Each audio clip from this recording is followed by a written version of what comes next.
Along with the many other effects of Hurricane Helene, medical providers now say they're worried about the supply chain for certain medical supplies. For example, Baxter International, a major producer of IV fluids used in medical settings, closed their largest manufacturing facility.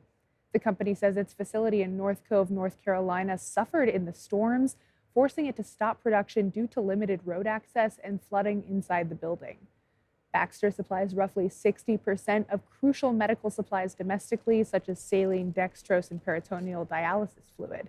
It says it's implementing shipment limitations for now in an effort to ensure there is equitable access to supplies and preventing stockpiling. Here in Anchorage, Providence Hospital and the State of Alaska Emergency Medical Services medical director have also issued statements, but say there is no imminent danger to Alaskans. They say they intend to use supplies responsibly while hoping the situation doesn't become more serious.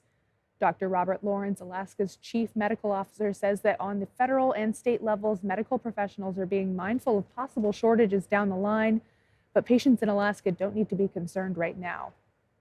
I think all of us that lived through previous pandemics or other major emergencies recognize that sometimes you have to go from usual care to crisis levels of care in which, if there are limited supplies, how do we decide that, or how do we make sure that those supplies get to the individuals that are in most critical need?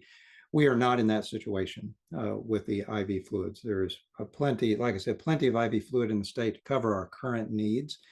And so there is not a need for us to switch from usual care at this time.